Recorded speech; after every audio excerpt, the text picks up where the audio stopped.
Et place à présent à l'invité du Grand Journal et nous allons parler de cette campagne internationale des 15 jours, des 16 jours d'activisme pour mettre fin à la violence faite aux femmes.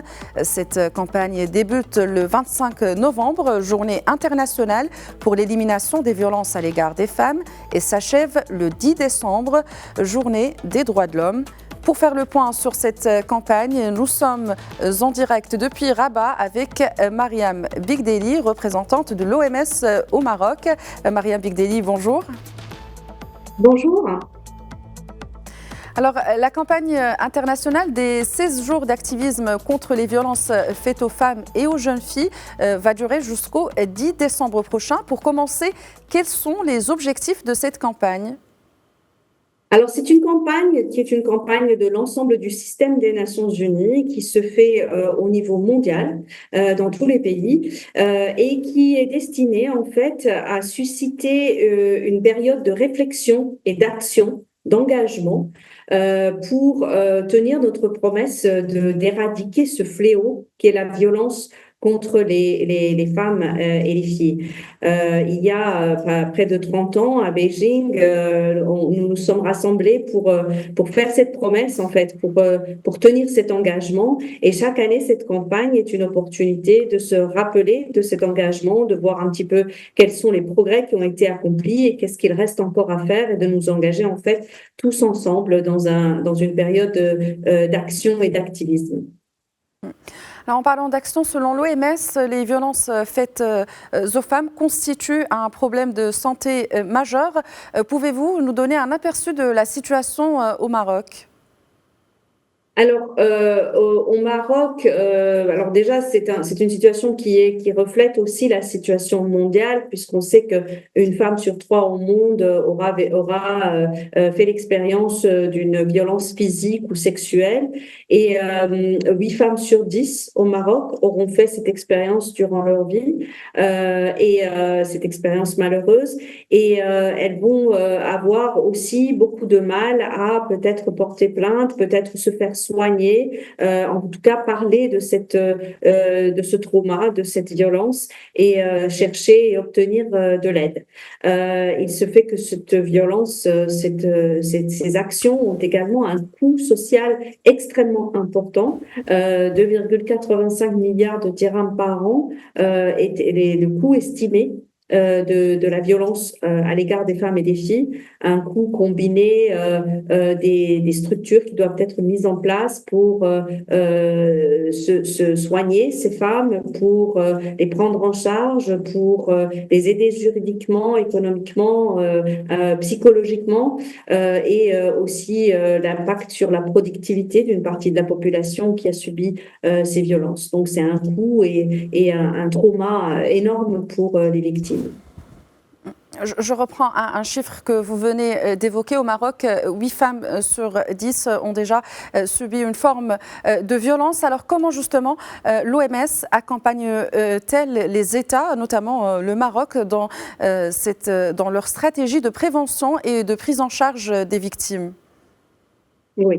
Alors, les stratégies de prévention, de prise en charge, elles doivent être multisectorielles, multifactorielles. Et c'est ça, effectivement, la beauté des Nations Unies, c'est que nous sommes plusieurs agences avec chacun des mandats spécifiques et que nous pouvons efficacement collaborer autour d'une problématique comme celle-là.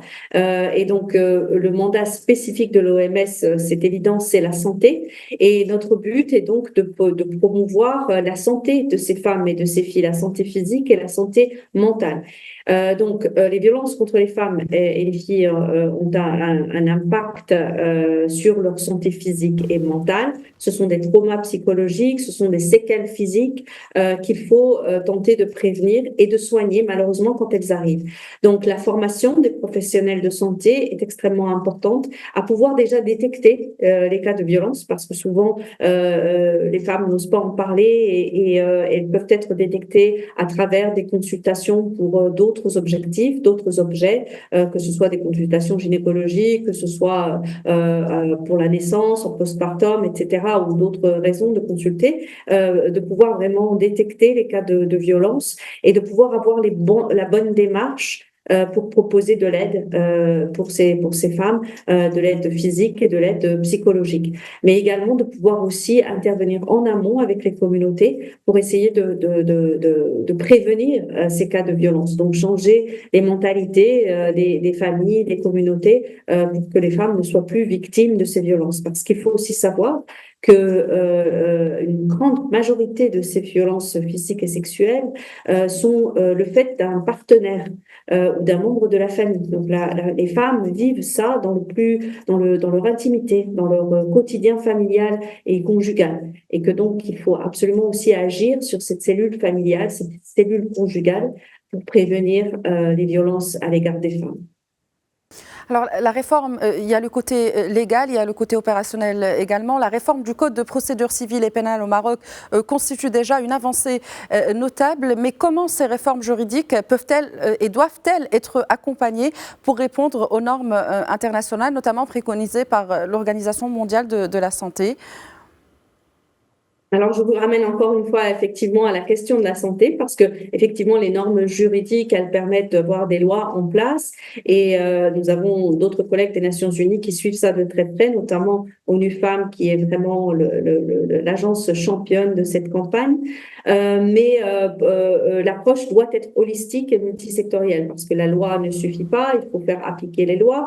Faire appliquer les lois consiste aussi à informer et sensibiliser les acteurs de terrain, les professionnels sur le terrain, que ce soit les professionnels de la justice ou de la police, mais également les professionnels de santé pour qu'ils soient bien conscients effectivement que ces lois existent et qu'on doit les appliquer et donc qu'ils puissent l'appliquer dans le quotidien de leur travail avec les femmes et les filles. Donc ça, c'est une première chose, former les professionnels de la santé à la connaissance juridique, à l'application de ces lois et à comment traduire ces lois dans leur pratique quotidienne avec les personnes qui viennent les consulter pour leurs problèmes de santé.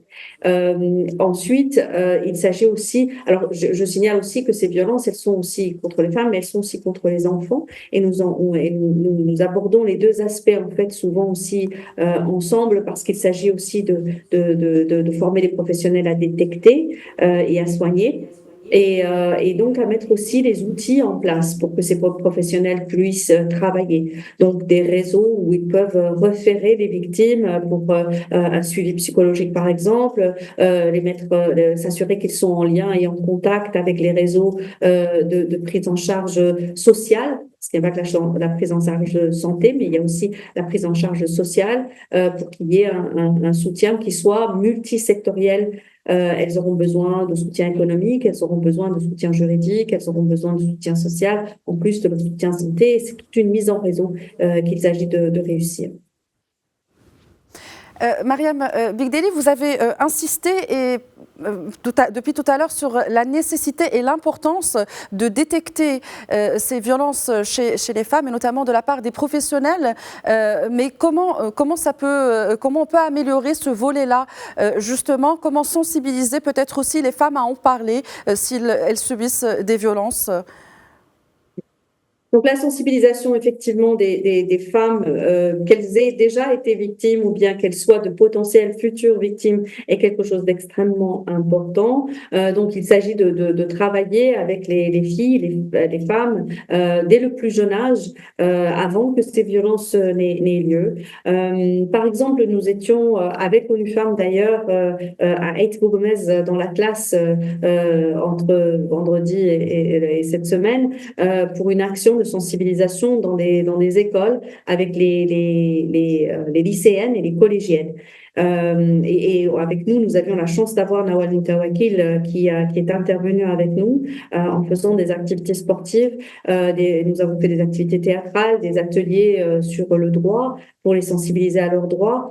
Il s'agit effectivement qu'elles connaissent leurs droits, mais qu'elles aient également confiance en elles. Et le sport, par exemple, est un moyen d'y arriver, le théâtre aussi, qu'elles puissent s'exprimer, qu'elles puissent avoir confiance en elles pour prendre la parole, pour réclamer leurs droits, mais aussi pour dénoncer les choses qui peuvent leur arriver. Et en fait, agir sur le terrain avec les professionnels, avec les personnes engagées comme Nawal Moutawakil, l'ONG avec laquelle nous avons travaillé là-bas à la rencontre du voyageur, qui est vraiment ancré dans le terrain et qui connaît les problématiques de terrain, permet en fait d'ouvrir un espace de parole pour que dès le collège, dès le lycée, les jeunes filles puissent s'exprimer sur leurs droits et éventuellement puissent aussi dénoncer les violences qu'elles pourraient subir maintenant ou plus tard. Alors justement, vous avez parlé de Nawal Moutawakil. Vous avez contribué à une action récemment à Ait Bougmaz en collaboration avec Nawal Moutawakil qui vise à sensibiliser les jeunes filles lycéennes à l'hygiène menstruelle. Est-ce que par la suite, il y a un impact de ces initiatives ? Oui. Alors, la précarité menstruelle, déjà, on part de là, c'est-à-dire la problématique de l'accès aux produits d'hygiène menstruelle est extrêmement importante, pas seulement au Maroc, partout dans le monde. Les populations les plus vulnérables, les migrants, les migrantes, les personnes qui vivent dans la rue pour des raisons économiques, etc., ont un problème d'accès aux produits d'hygiène menstruelle, ce qui provoque énormément de choses. Il y a beaucoup d'impacts. Il y a un impact sur, bien sûr, leur hygiène, les infections, les problématiques de fécondité aussi plus tard, etc. Donc, un impact direct sur leur santé physique, mais également un impact sur, bien sûr, l'estime de soi. Est-ce qu'elles peuvent faire du sport si elles n'ont pas accès à ces produits d'hygiène? Est-ce qu'elles peuvent continuer à aller à l'école? Donc, un impact sur leur apprentissage, leur scolarisation, et puis même on va dire vraiment indirect, un impact sur des mariages précoces, sur le retrait de la vie sociale, etc. pendant ces périodes. Donc, c'est extrêmement important que ces filles puissent avoir accès à des produits d'hygiène menstruelle et que nous avons pu collaborer avec divers donateurs, notamment la compagnie Southbridge qui a donné des culottes réutilisables pour qu'on puisse en fait à la fois satisfaire ce besoin d'accès aux produits d'hygiène menstruelle et aussi avoir le minimum d'impact environnemental avec des produits jetables. Et libérer la parole, je retiendrai cette phrase. Mariam Bigdeli, vous êtes représentante de l'Organisation mondiale de la santé au Maroc. Merci d'avoir répondu à nos questions aujourd'hui. Je vous remercie beaucoup.